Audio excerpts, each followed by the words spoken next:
in the midst of your people. The praise, the worship of your people that come to you, it's a sweet ointment. They are sweet odors that come before you, particularly as they come from a pure heart, a heart of love unto you. Father, we bless you. Jehovah, we worship you. Lord, we know you are here in our midst. We confess our dependence on you.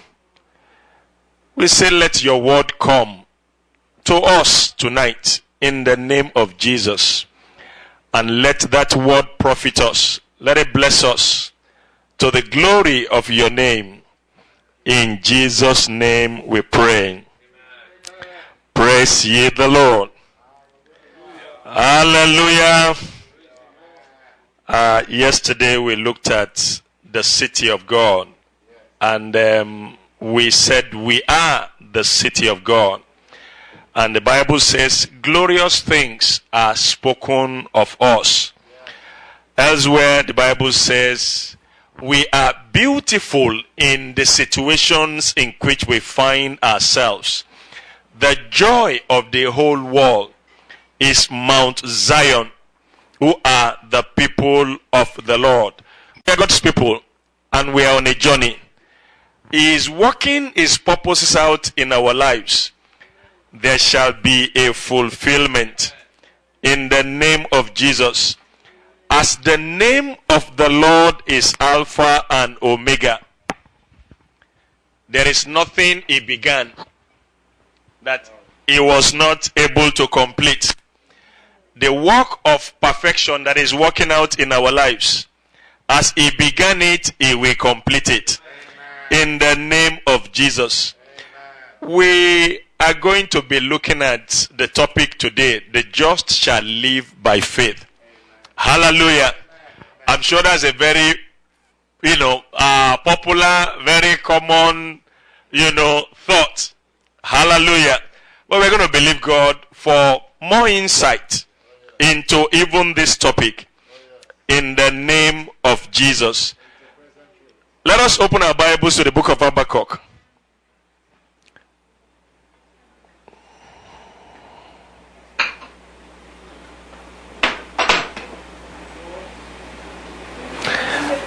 Habakkuk chapter 1.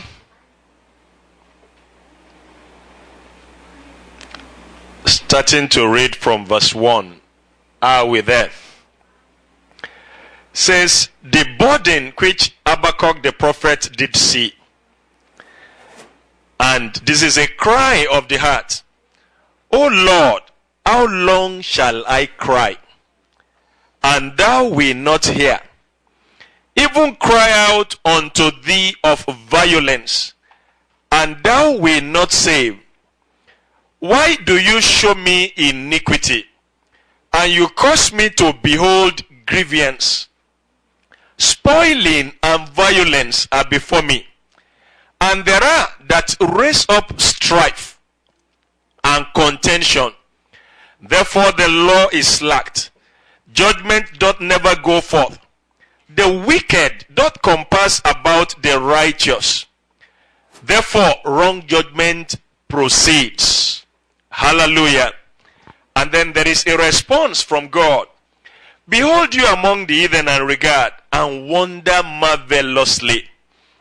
For I, the Lord, will work a work in your days, which ye will not believe, though it be told you. Now maybe let me give a little explanation of how this is relevant to us, because it's taking us to where we are going.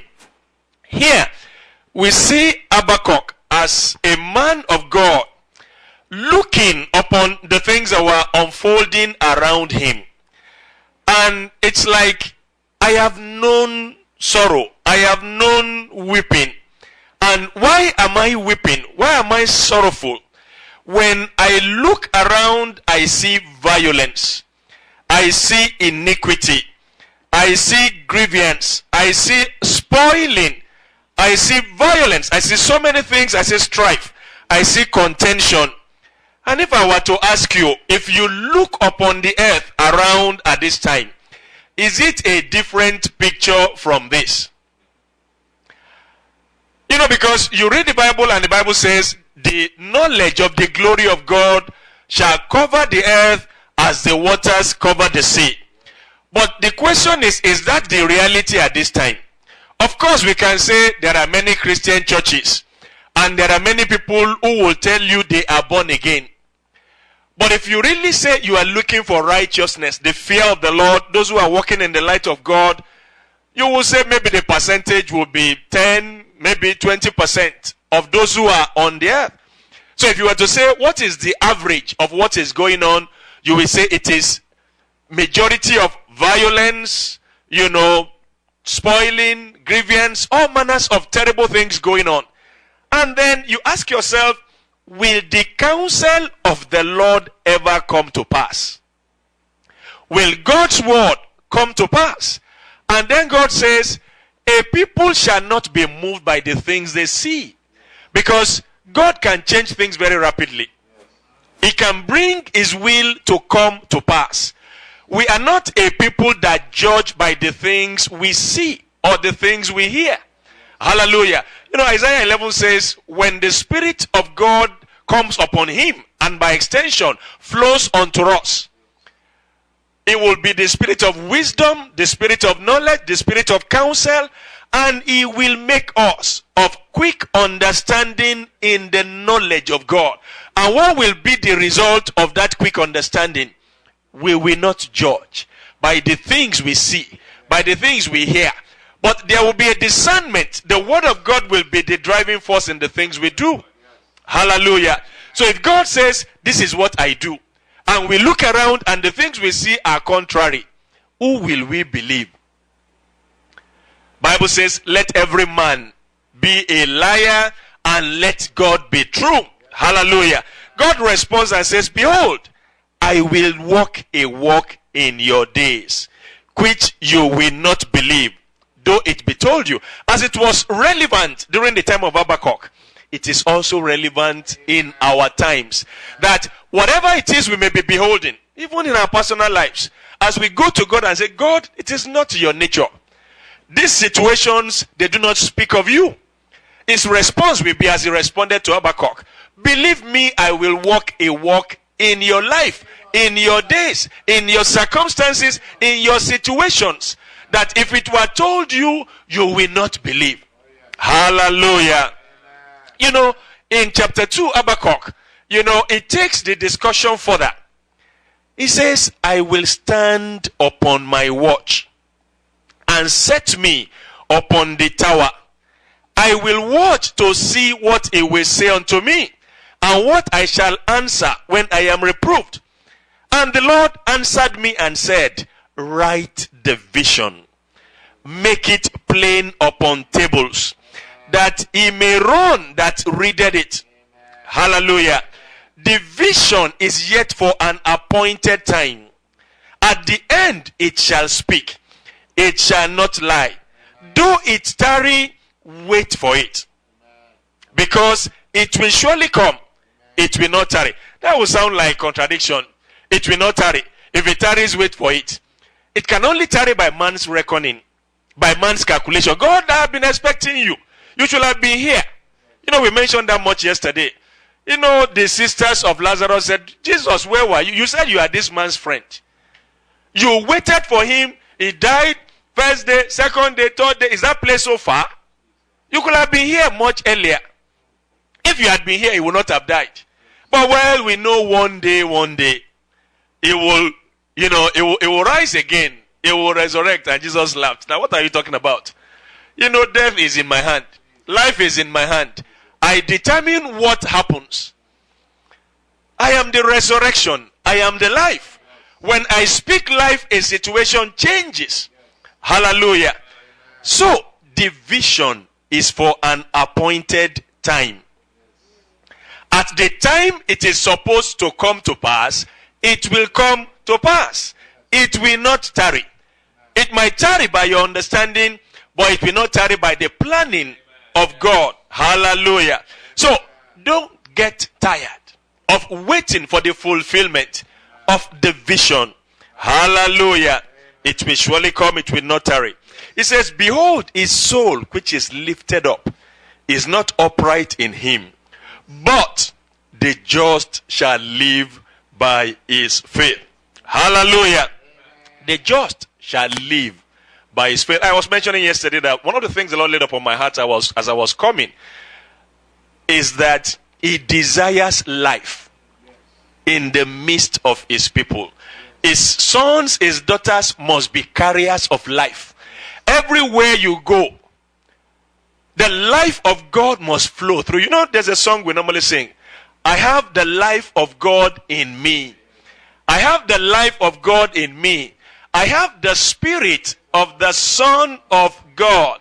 I have the life of God in me. Brethren, it will go beyond the song.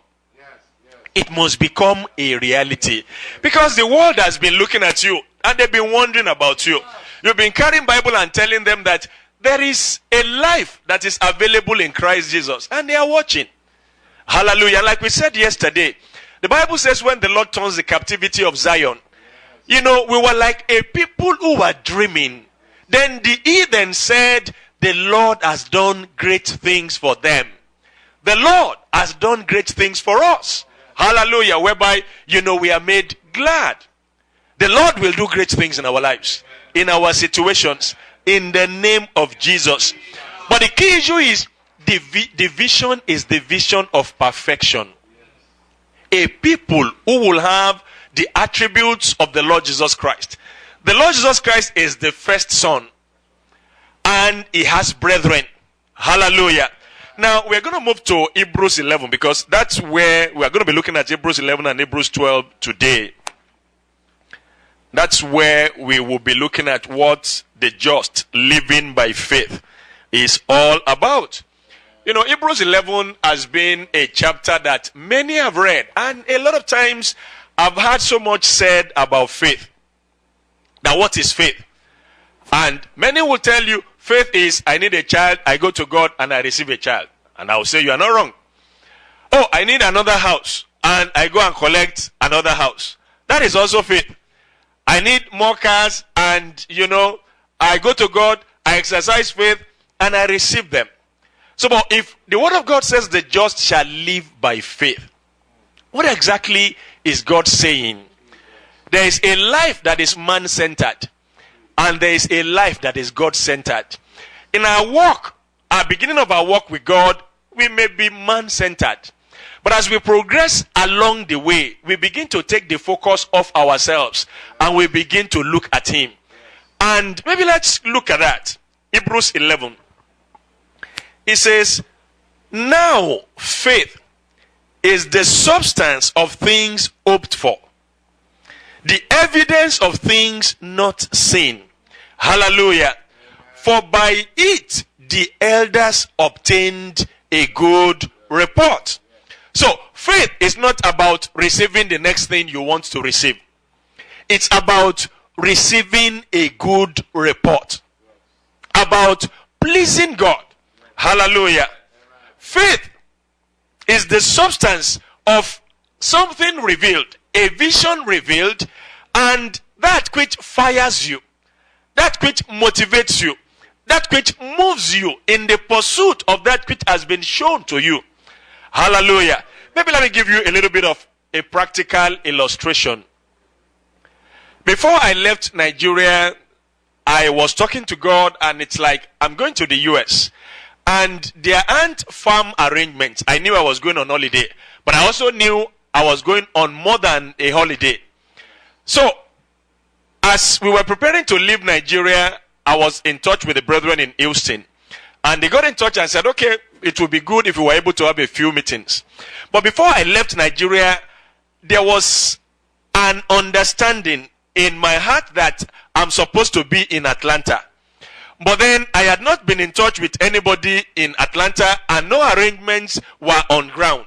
But somehow I knew I was supposed to be in Atlanta. And one of the things I have learned is, if God speaks to you about something he expects you to do, then he expects you to keep your eyes open, keep your ears open.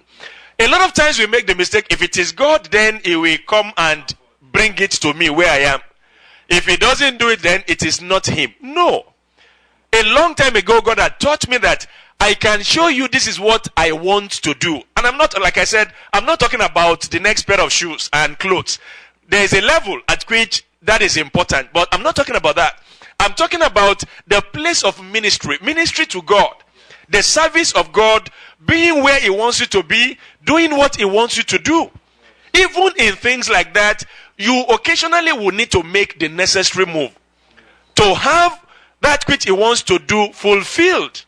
So I remember the day after we got to Houston, I called Brother Lanre and, just to chat, how are things going and all that.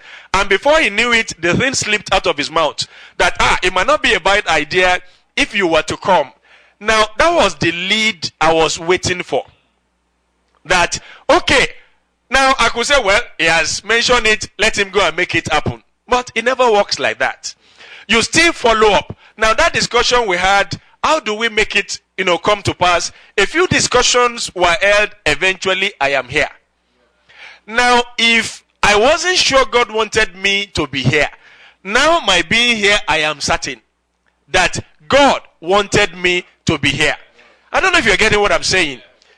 God will use you.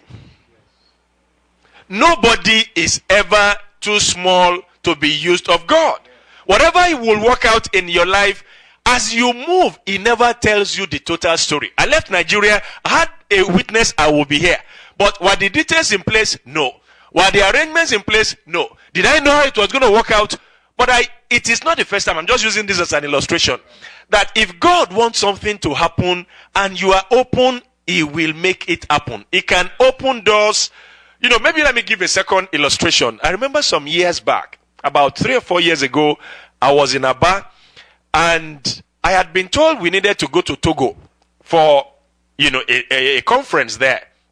So, we were to leave like on a Thursday to go to Lagos.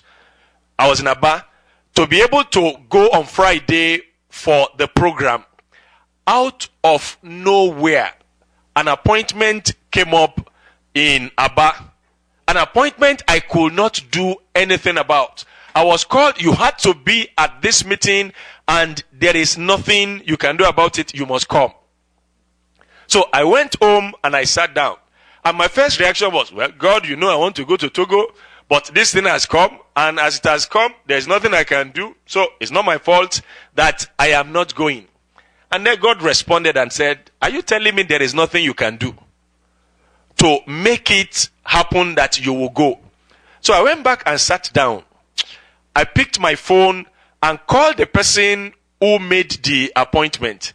I said, Mr. Man, I am sorry, but it will appear as if I will not be able to attend the meeting. And the meeting was like to be the next day. I had known in the morning as well, okay, what do I do? This was now in the evening. There were many parties involved. And if I was not there, that meeting could not hold. So I now picked the phone and I called the person. I said, look, I'm really sorry. I'm not sure I will be able to make it. But I said, just don't tell me. I don't want to hear. You have to be here. You have to be on seat, or, well, go and call somebody else and talk to him, or let me talk to... The way he was saying, it's like, okay, I might talk to the person, but it was like, I know what he's going to say, and I am not going to be able to do anything about it. I said, go and meet the person, go and say what... But within an hour after that, I made another call, and, well, okay, it looks like there might be a way out. If you can come on time and we start, we might be able to release you. But what am I saying? By 3 o'clock of that day, I was already in my car racing to the airport. The flight was to be 4. In fact, there were so many reasons why the thing would not have, because it's like if you miss that flight, it's the last flight out of Owerri Airport, and you might not get to Lagos. But God so good, as we were getting there, yes, the plane is around, you can get a ticket, quickly grabbed it and ran inside. By the time I sat down inside that plane, I said, God, you are really great. It means you wanted me. But what I'm driving home is, I could easily have said, well, God, there's nothing. And several occasions after that, God will speak to me and say, it's in your power to make this thing I have told you happen. If you say there's nothing you can do with it, I will agree with you. But if you say you are now going to move to make sure that it actually happens, I will back you up. And I will release the resources of heaven to make it a reality. The Lord will help us. In the name of Jesus. We are told that those who went ahead of us, they obtained a good report. So, faith obtains a good report. And there must be a cry in our hearts. Lord, may my life obtain a good report. May the things I do bring a good report to you. May it glorify your name. Hallelujah. It says, through faith we understand that the worlds were framed by the word of God. So, and you are in the place of God, you can speak words that will frame things, that will change situations, and cause, what looks far-fetched to become a reality.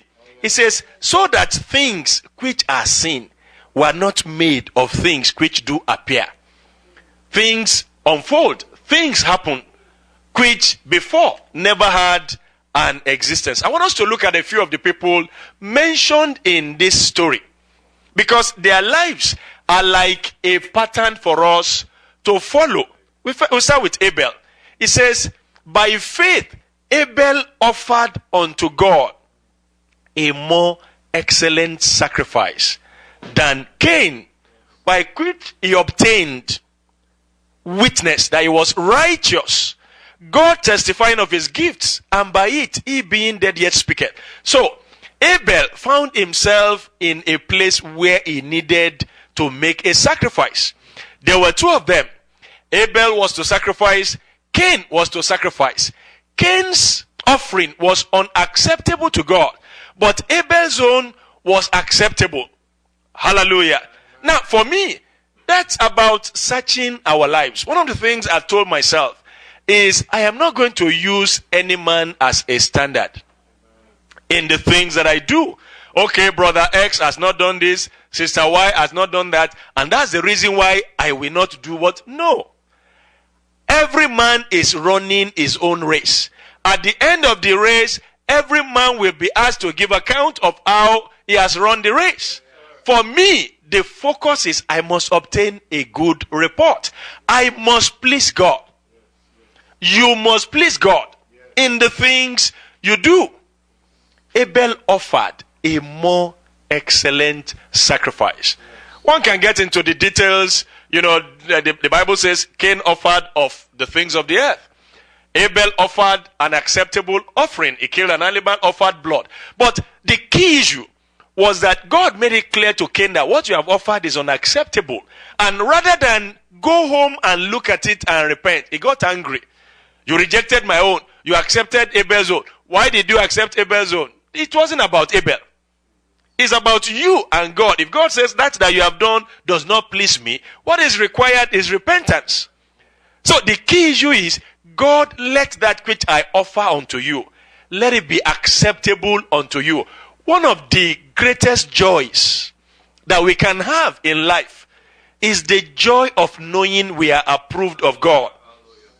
To know God told you, go and do this, and you have done it, and He is pleased with it. He says, yes, I approve of that which you have done. There is a joy in that which nothing else can give you. And may we experience such joy over and over and over and over in our lives in the name of Jesus. That joy of knowing I have pleased God. I have done that which He demanded of me. And God never demands things that are way out impossible. Of course it will be demanding. Anything that God will ask you, He says a sacrifice. There are no cheap sacrifices. There are no easy sacrifices. But whatever it is, if God says, I am pleased, that's a great thing. May He be pleased with us in everything we do. In the name of Jesus. Hallelujah. Enoch, he says, by faith, Enoch was translated that he should not see death. He was not found because God had translated him. For before his translation, he had this testimony that he pleased God. Hallelujah. Enoch walked with God. May we walk with God. It's one thing to walk for God, but it's another thing to walk with God. The two must go hand in hand. As we walk with God, then we will walk for God. If we don't walk with God, we will not know what He is doing. One thing that, characterizes the Lord Jesus Christ that is exciting is that He says, my Father walks and I walk.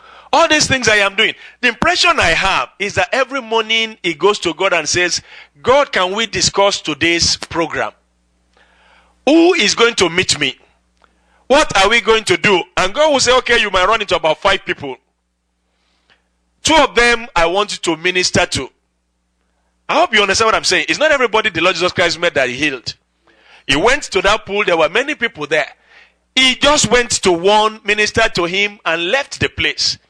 So, in the place of prayer, the Holy Spirit will minister to him. This is the mind of God. This is what He wants you to do in the course of today. And he gets up, and that's exactly what he does. And at the end of the day, he will look back and say, God, I thank you. I have fulfilled today's responsibility. I have done what you want me to do.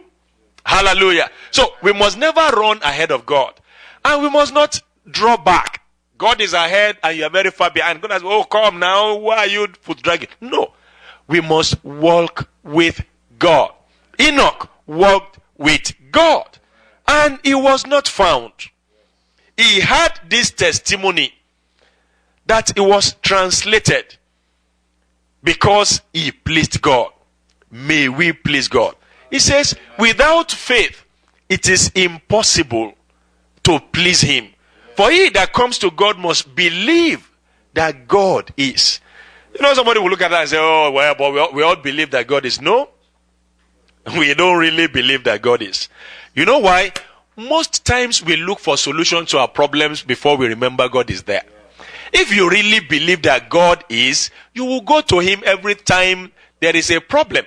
What I'm saying is this. When you say God, you are talking about the person who has the solution to all your problems. It's a normal thing. They will tell you if you have, maybe a burglar tries to come into the house, you phone the police. If somebody falls ill, you call the hospital. You don't stay at home and try and solve it. But a lot of times when we have challenges that we ought to call God, we try to solve it before we now remember that, oh yeah, God is there. Is He not there? We've not forgotten His address. We can still call on Him. And because He's a compassionate God, He will still come in the situation and offer a solution. But we need to go to know that God is. He is always there. He is God. He does not wane in ability. Hallelujah. And He is a rewarder of those who diligently seek Him. Diligently seek Him means I go the first time. I go again. Like I mentioned yesterday, one of the things that I said, the Lord told me is that men ought to pray and not to faint. And He used the illustration of the woman who came to the judge. That the woman came to the judge the first time and the judge said, Madam, stop disturbing me. And came again the second time. And a point came in the woman's coming. That the man said, look, this woman is going to wear me out. Every time in my dream now, I see her. When I wake up, I see her. She keeps knocking. Anytime anybody, is it that woman again? Then you go and look at, oh, it's not her. Thank God. So I have to do something about this woman. And Jesus used that illustration to speak about our race. Somebody will say, well, it's lack of faith. I don't try to define. If Jesus said, you're crying to God, when He was saying, men ought to pray and not to faint, and He used that illustration. A man cannot get weary of somebody you don't see.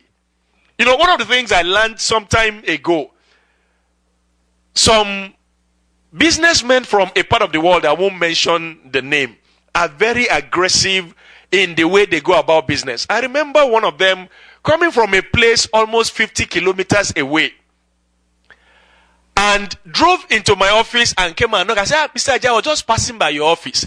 I said, your office is about 50 kilometers away. and you are just passing by my office. You are not passing by my office. You targeted my office. You wanted to come and see me. Hallelujah. So, I have that impression that God at times wants to know whether we are really serious about what we are asking for. Is it a casual request? You know, like children. A child goes to the house of his friend and he sees a toy there and runs, mommy, I want this toy. Now you are sitting down as a parent, okay, when am I going to be able to buy the toy? And the child has forgotten and just moves on. Then comes again, okay, this is the other one I want. And you sit down and say, okay, let me wait to know which one she really wants. Hallelujah. A lot of times we do like that in our approach to God. And God may want to see, are you really serious about what you are asking for? Do you really want this thing? Hallelujah.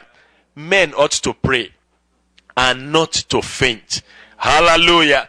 The sign of life in us is we will approach unto God and say, God, I'm serious about this thing. Until it is done, I'm not going to take a break. I'm sure that excites God. That, yeah, this child knows I have the solution. So, I will do it.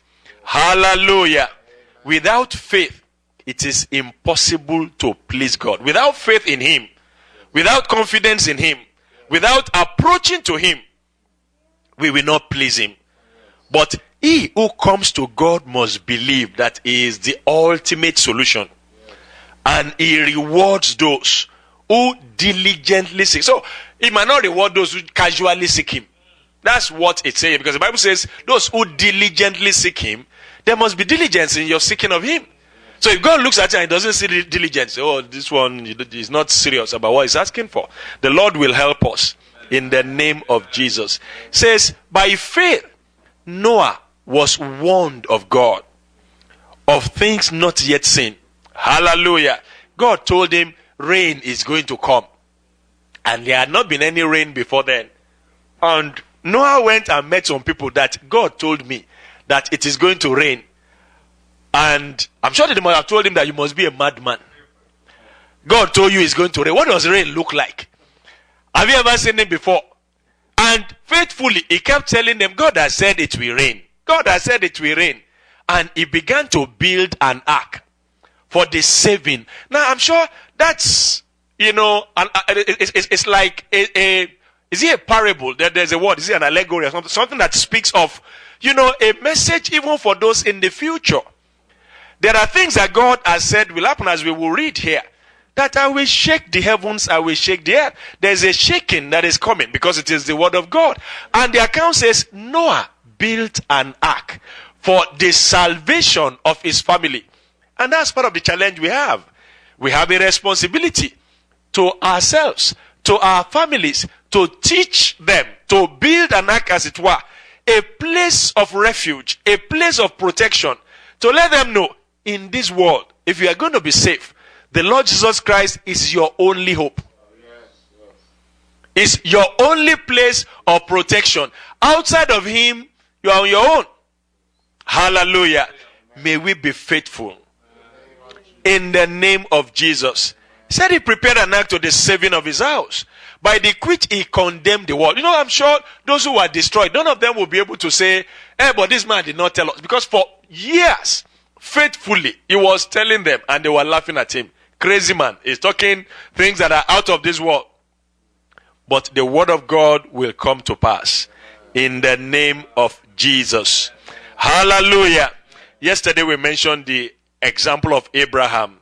He was called to go into a place. He was called to go into a place that he was to inherit. He didn't have details. God just told him, go. And he went. He did not know where he was going. But his sojourn, verse 10, says, he looked for a city that had foundation, whose builder and maker is God.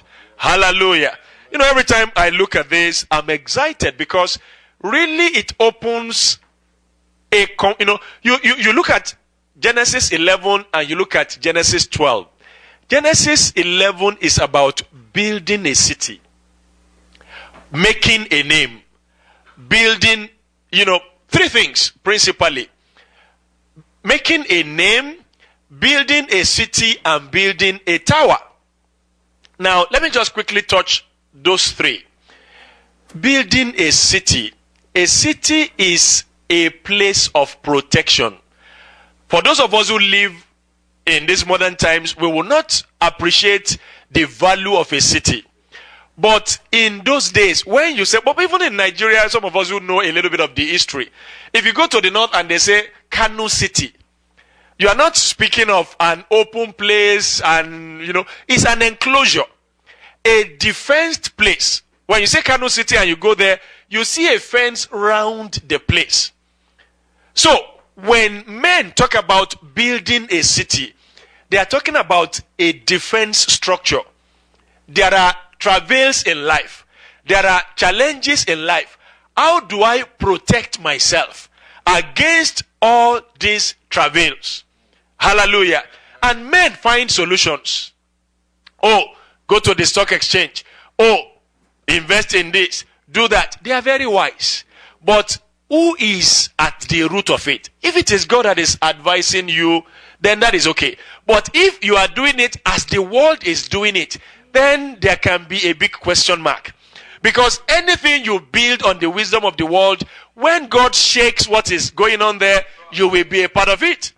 But if whatever you are doing is built on the counsel that God has given you, then you find security. Hallelujah. They built a city. They made a name for themselves. Now, what is the meaning of a name? A name has to do with a reputation. It has to do with significance in a place. If you come and say President Obama, that's a name. And immediately a picture is conjured, it comes up in your mind. That is the president, of this nation. And a powerful person. So when they were seeking to build a name for themselves, they were looking for significance, importance, and so on. And then, of course, they built a tower. For me, it's like, God, we hear you are somewhere there. We need to check you out. We've had a few things said about you, that you have power, you can do this. Let's meet. When we meet you, we can sit down. What do you have? What do we have? And maybe if we convince ourselves that what you have is better than our own, maybe we can listen to you. Hallelujah. That was one way of doing it. And how did God end that? The account says God confounded their language. He allowed confusion to come into their midst. And a time came when they were no longer hearing each other. There was confusion. But Genesis 12 will look similar. Because the 11 experience was man's idea of how to find succor, protection, and find life. Genesis 12 is God's initiation. God called Abraham and said, I will bless you. I will make you a nation, a great nation. I will bless those you bless. I will curse those you curse. In you, all the nations of the earth will be blessed. So, what will your name be? The man in whom the nations of the world will be blessed. So in 11, they were looking for a reputation. God offered a reputation to Abraham. All the nations of the earth. Anybody you say you are blessed is blessed. Anybody you say you are cursed is cursed. Hallelujah. Now, they were building a city. God says, I will build you up. I will bless you. I will make sure that everything you need is provided. So here, when we are reading about Abraham and the things that were said, that he looked for a city whose builder and maker is God. The men in 11 built their own city and God confounded them. May we not be associated with things that will be confounded in the name of Jesus. May we rest in him who will build his people and build them strong. Hallelujah. He looked for a city whose foundation, created foundation, whose builder and maker is God. Hallelujah. Now, looking at verse 13, he says, this all died in faith, not having received the promises, but having seen them afar off, and were persuaded of those promises. Faith will make you persuaded of the promises that God has made. Hallelujah. They embraced the promises. They confessed that they were strangers and pilgrims on the earth. It says, for they that say such things declare plainly that they seek a country.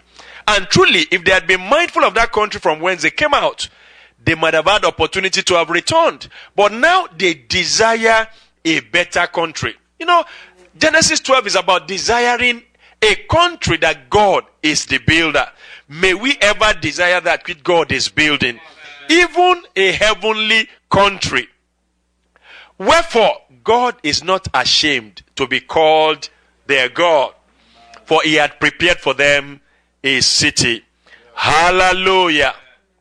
Then he goes on and speaks about, many others after that.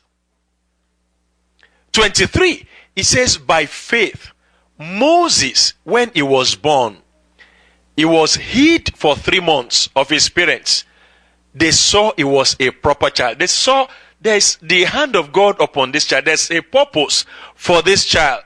24, by faith, Moses, when he was come to years, he refused to be called the son of Pharaoh's daughter, choosing rather to suffer affliction with the people of God than to enjoy the pleasures of sin for a season.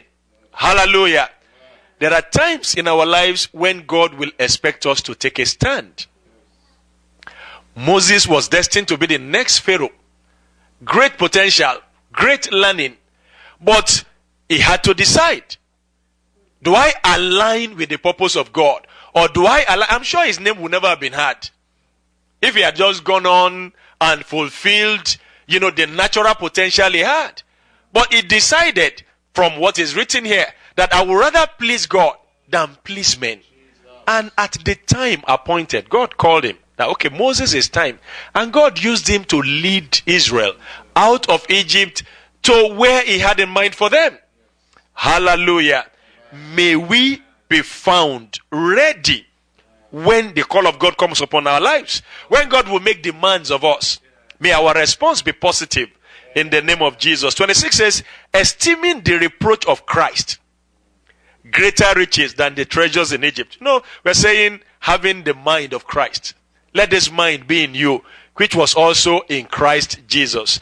These are men who have gone ahead of us and set examples. The account says, Moses esteemed the reproach of Christ greater riches than the treasures in Egypt. Were there treasures in Egypt? Yes. But the approval of God is greater riches than the treasures in Egypt. Hallelujah. He had respect unto the recompense of the reward. By faith, he forsook Egypt. He did not fear the wrath of the king, for he endured as seeing him who is invisible. And so many other things are said about Moses. But I want us to look at the summary. Verse 32. It says, and what shall I more say? The time will fail me to tell of men like Gideon, of Barak, of Samson, Jephthah, David, Samuel, and of the prophets. What did they do by faith? It says, through faith they subdued kingdoms. May we subdue kingdoms.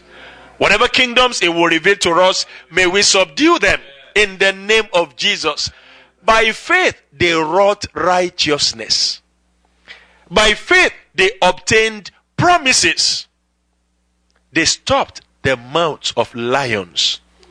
They quenched the violence of fire. They escaped the edge of the sword. Out of weakness they were made strong. They waxed valiant in fight. They turned to flight the armies of the aliens. So many other things. 36 says, others had trial of cruel mockings and scourgings, of bonds and imprisonment. They were stoned. They were sawn asunder. They were tempted. They were slain with a sword. They wandered about in sheepskins, goatskins, being destitute, afflicted, tormented. Hallelujah. 39. And this all, having obtained a good report through faith, they received not the promise. God having provided some better thing for us, that they without us should not be made perfect. So the promise is about perfection. He will raise a people who will walk in the likeness of God, who will walk in the image of God. And we know the only way we can do that is through the Lord Jesus Christ. Hallelujah.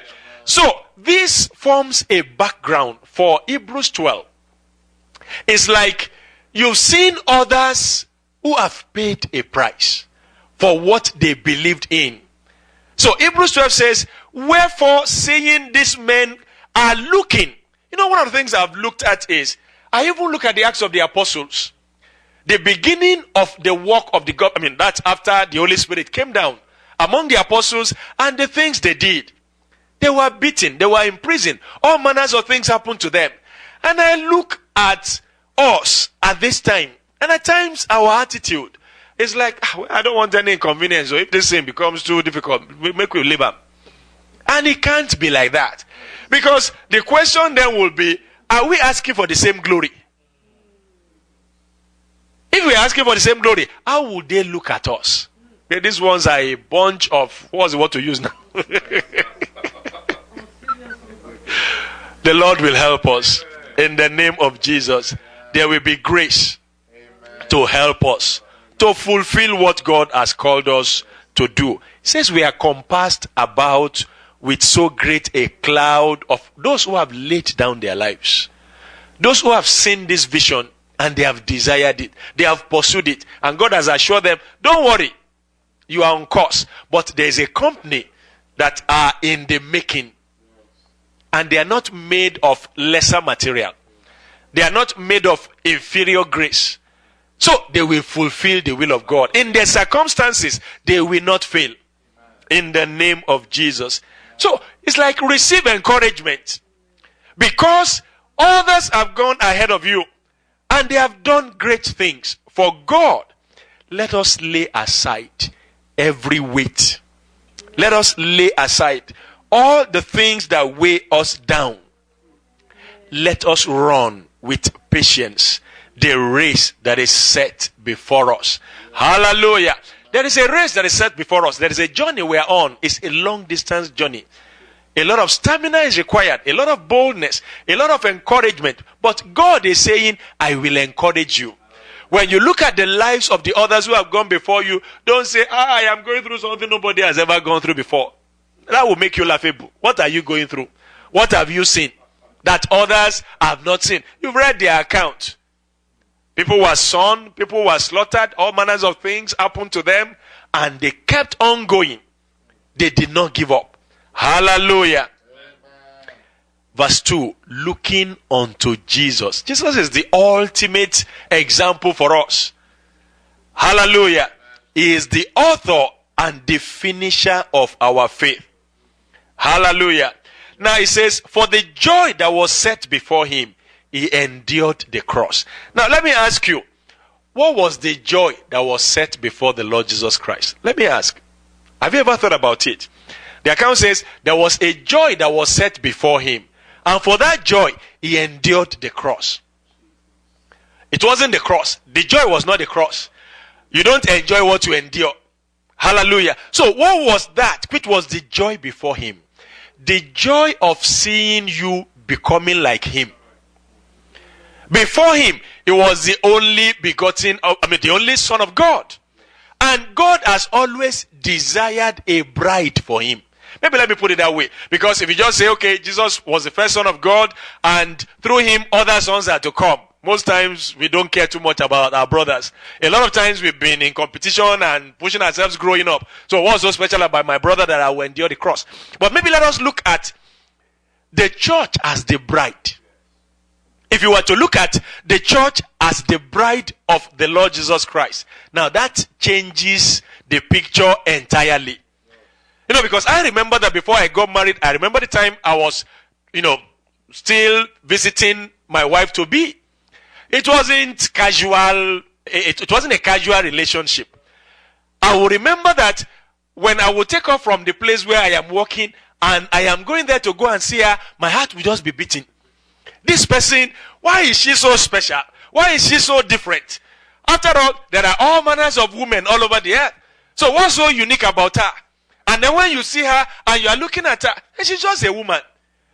But when you don't see her, you miss her. I don't know if you're getting what I'm saying. Jesus didn't just see us as brothers. He saw us as his bride. He saw us as a people who will partake of who God has made him.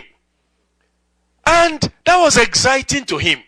So, it's like, okay, you want to go and visit the person you want to marry, and they say, the journey is 5,000 kilometers. Doesn't matter. Let's start. And every minute of that journey, there's a lot of excitement. And they say, but you should be tired. How can I be tired? You don't know where I'm going. I know where I'm going. I know who I want to go and meet. Hallelujah. So there was a joy of having his bride come to the estate where he is. Hallelujah. And for that, he endured the cross. He endured the cross. He despised the shame. Hallelujah. So, what exactly are you called to be? You are called to be like him. As he endured the cross, what will be your own reaction? What are you called to endure? That can, because we're saying as a theme for the conference, let the mind be in you. He was ready to sacrifice. He was ready to lay down all to make sure, Ephesians 5, speaking about the man loving the wife as Christ loved the church. So, how do you respond to the love he has shown to you? If he's ready to die, those are laid down. Maybe let's just look briefly at that. 2 Timothy.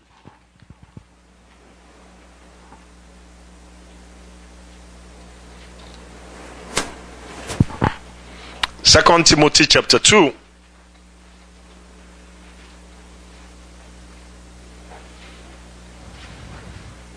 Verse 11 says, it is a faithful saying, for if we be dead with him, we shall also live with him.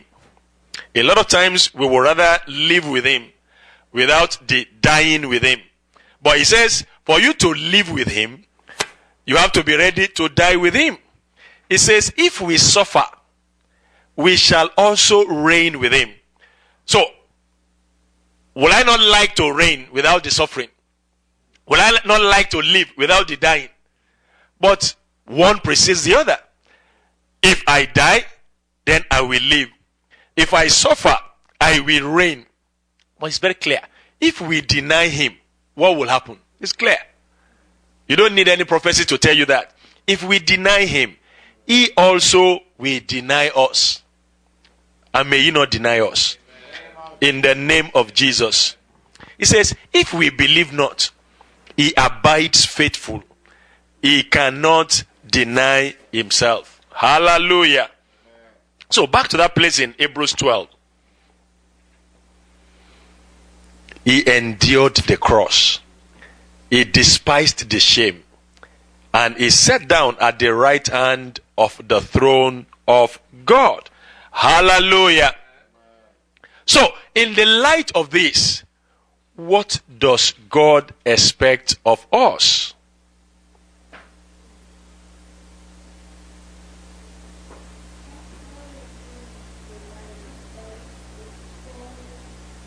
Verse 12 of Hebrews 12.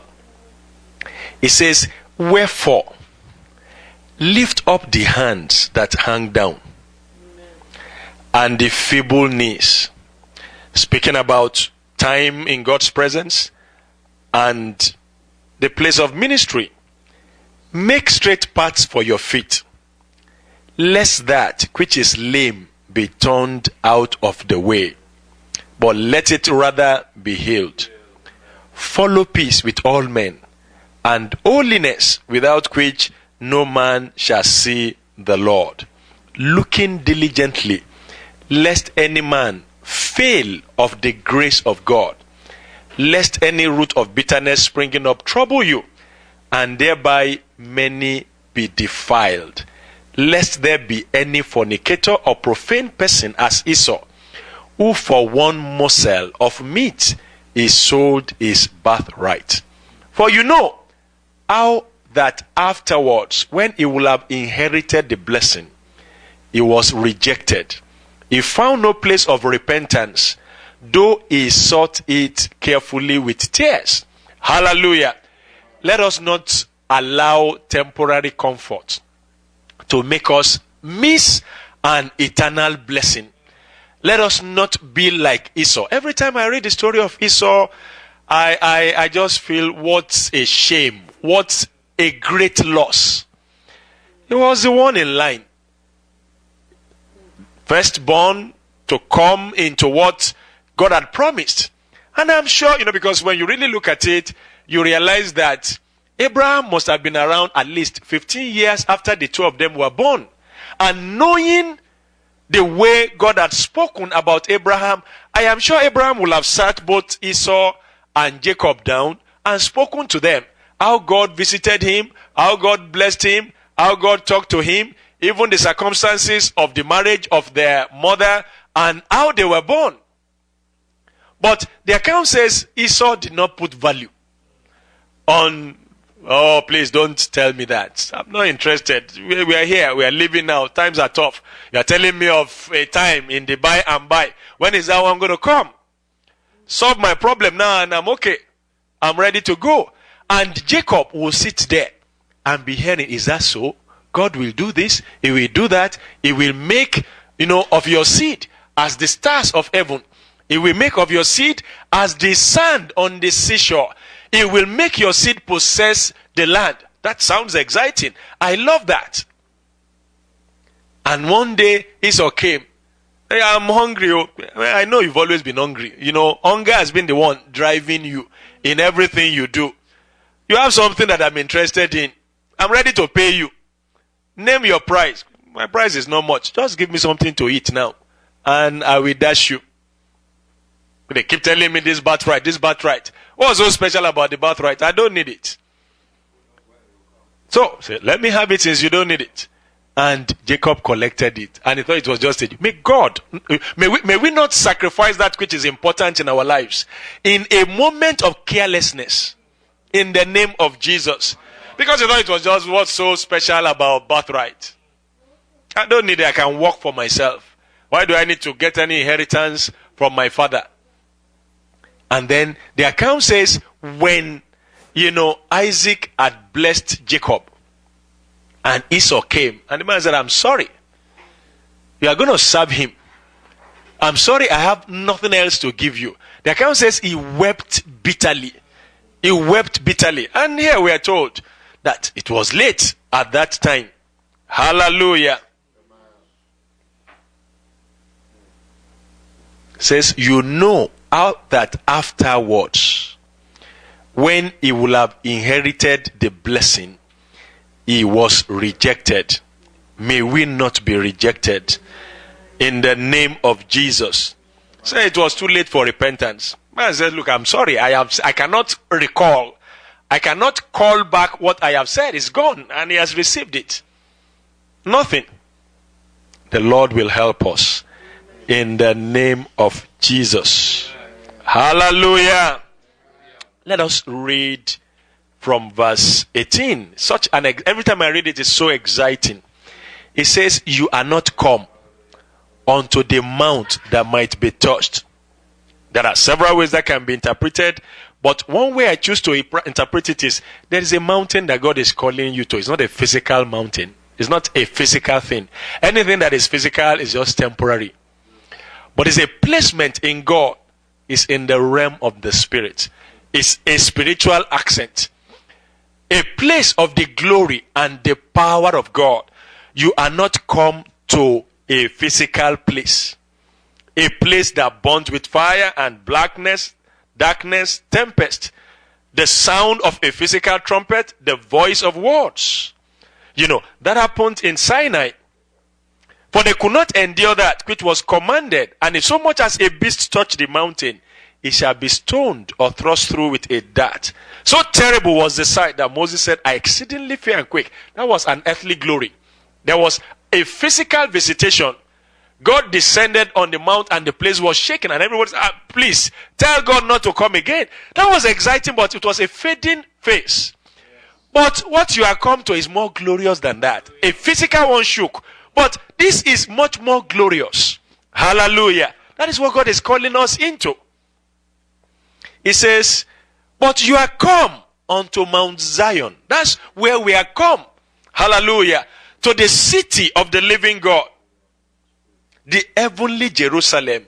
To an innumerable company of angels. You are come to the general assembly and the church of the firstborn, who are written in heaven. You are come to God, the judge of all. To the spirits of just men made perfect. A way of looking at it is, you are advancing. You are being moved. This is the goal. This is the vision. This is the plan. I am lifting you above anything that is natural. Anything that is physical. It is a spiritual company. The company of the firstborn, who are written in heaven. Hallelujah. You are coming into God. God is coming into you, and you are coming into God, the judge of all. It says you are come to Jesus, the mediator of the new covenant. To the blood of sprinkling. He speaks better things than that of Abel. Hallelujah. Even though he shed his blood, it is love that the blood is speaking. It's not saying, judge, avenge me of my death. No. He lost his life, but because of that love, we are told at the beginning, because of that love, he's saying, mercy, mercy, mercy. Lord, be merciful. Bring them unto me. Hallelujah. He says, see that you refuse not him that speaks. For if they escaped not who refused him that speak on earth, much more shall we not escape, if we turn away from him who speaks from heaven. There is a speaking from heaven. And he says, whose voice then shook the earth. But now he has promised, saying, yet once more, I shake not the earth only, but also heaven. Hallelujah. I'm shaking all realms. And what does that mean? God is not going to shake only unbelievers. He's going to shake also the believers. God is going to take us through a process, and constantly the question will be, do you love me? Do you love me? Do you love me more than this? You know, Jesus asked Peter that question, because at times when it will appear as if the vision is delayed, people get distracted. I'm sure Peter must have said, he told Jesus, I love you, I will follow you, I will die with you. But then he had also warned him, I've told you, don't go to the cross. Let's overthrow these people and take over. We had heard the Messiah was to come and become a physical king. It will be a glorious kingdom, because you fed 5,000. You can feed more than 5,000. So they will have the best government we can have, but Jesus will not take his advice and was saying, I will go to the cross. Why are you going to the cross when we can have a great government? So now this man has died and he has been buried. And Peter said, well, me, I go a-fishing. May we not go a-fishing, because there is a delay in vision. May we not go a-fishing because there is a mix-up in our vision. In the name of Jesus. He says, I will shake the heavens, I will shake the earth. I will shake you to know, do you love me? Because that was really the question. Jesus came to Peter and said, great fisherman. And you know, a lot of times we err in the areas of our strength. Peter was a fisherman, well trained, very experienced. If this thing is not working, I know how to operate in familiar grounds. I can go back to my fishing. That was the idea. But then the Bible says he caught nothing. And Jesus was waiting by, the beach and said, here is fish. And then he asked him, do you love me? Do you love me? Do you love me more than this? May our love for him overwhelm any other love that we have, in the name of Jesus. The essence of the shakings of the heaven and the earth is to know where our love is. It's so easy. Peter had told him, I will follow you. I'm ready to... This sword. You don't know what this sword can do. It can kill plenty. I will kill all. And the account says it was one small girl came and Oga, we think you've been following. You are one of them. I reject it in Jesus' name. I have never met him before. Hallelujah. Yet once more, I will shake the earth. I will shake the heavens. He says, this word, yet once more, signifieth the removing of those things that are shaken. As of things that are made, that those things we cannot be shaken may remain. So anything in us that is not of him will be shaken. Every experience we go through is to make us more like him, to make us more refined. You know, the Lord Jesus Christ had that testimony. He said, the prince of this world, he comes. He has nothing in me. We will give that testimony. And it will not be a lie when we give it. You know, in various stages, the prince of the world might be able to come and say, I still have investment in you. I still have some areas. But we can tell him, don't worry, God is at work in me. And by the time he is through, you won't have anything belonging to you in me. In the name of Jesus. Hallelujah.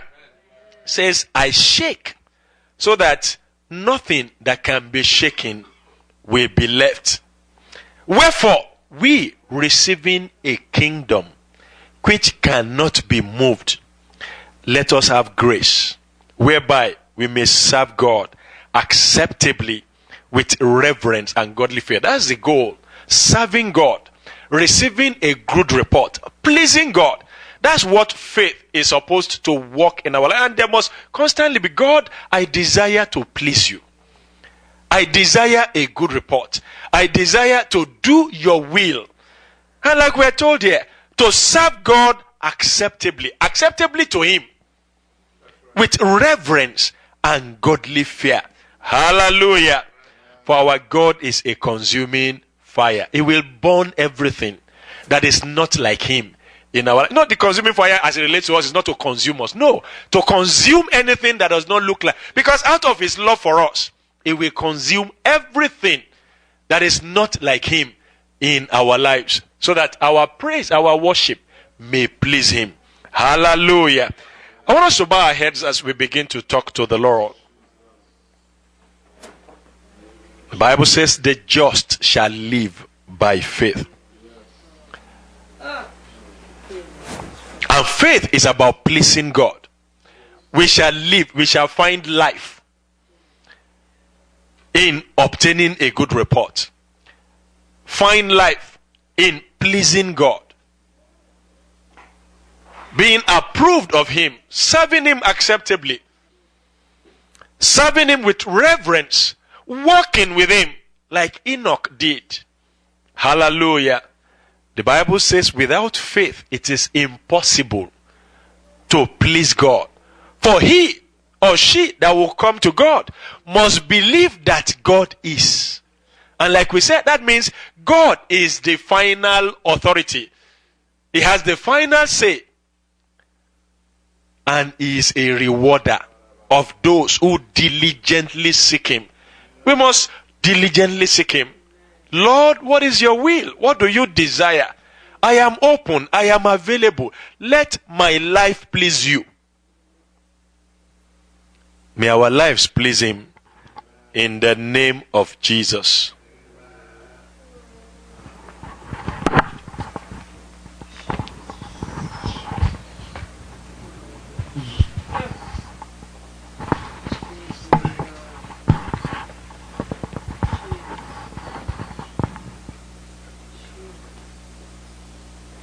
Jesus. Thank you, Lord Jesus. Lord Jesus. Name of